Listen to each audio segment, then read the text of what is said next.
അതോ വരുന്നു ഫ്ലൈറ്റ് കണ്ടങ്ങള് ഇതാ പോകുന്നു. ഇഷ്ടംപോലെ ഫ്ലൈറ്റുകൾ പോകുന്നുണ്ട് കേട്ടോ.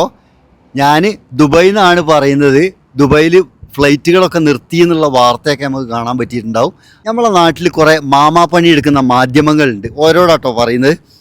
സംഭവം എന്താ വിചാരിച്ചാൽ കുറേ സംഘികളും അതേപോലെ തന്നെ കൃസംഘികളായിട്ടുള്ള ആളുകളും ആടുകളെ കൊണ്ട് അടികൂടിയിട്ട് ചോര കുടിക്കാൻ വേണ്ടി കാത്തു നിൽക്കുന്ന ചെന്നായ്ക്കളെ പോലുള്ള ആളുകൾ, ഈ അറബ് രാഷ്ട്രങ്ങൾ തമ്മിൽ അടിച്ചിട്ട് അത് കണ്ട് സൂഹിക്കാൻ വേണ്ടി നിൽക്കുന്ന കുറേ ആൾക്കാരുണ്ട് നമ്മളെ നാട്ടിൽ. ഇതേപോലെ ഇസ്രായേലും ഇറാനുമായിട്ടുള്ള ഈ ഒരു പ്രശ്നം നടന്നു കഴിഞ്ഞപ്പോൾ അവിടെ വാർത്തേൻ്റെ കമൻറ്റ് ബോക്സിലൊക്കെ നോക്കിയാൽ നമുക്ക് കാണാൻ പറ്റും. ഇവിടെ അങ്ങനത്തെ യാതൊരു വിഷയവുമില്ല.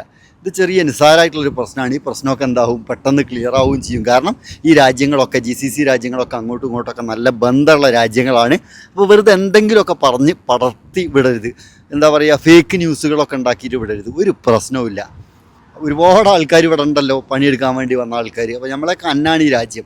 ഈ രാജ്യം നമ്മളെ സംരക്ഷിക്കും. അല്ലെങ്കിൽ ഇറാൻ എന്ന് പറയുന്ന രാജ്യം ഈ രാജ്യങ്ങളോട് ശത്രുതയോ അല്ലെങ്കിൽ ഇവർക്ക് അങ്ങോട്ട് ശത്രുതയോ അങ്ങനത്തെ യാതൊരു വിഷയവുമില്ല.